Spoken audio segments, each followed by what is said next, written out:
Video last దాకా చూడండి, subscribe చేయండి. ఇందులో కొంచెం శనగపిండి బియ్యపిండి రెండు కలిపినాం.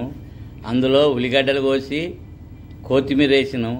1 చెంచాడు కారపొడి, 1/2 చెంచాడు ఓమ, 1/2 చెంచాడు జీలకర్ర, తగినంత ఉప్పు. దీన్ని ఇలా మొత్తం కలుపుకోవాలి. ఉల్లిగడ్డ కొత్తిమీర రెండు కలిపి పకోడీ చేస్తున్నాం.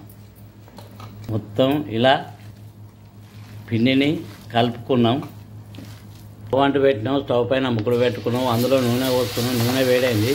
ఇలా ముద్దలు ముద్దలు వేయాలి. ఇది పకోడీ ఇలా ముద్దలు ముద్దలు వేసుకోవాలి.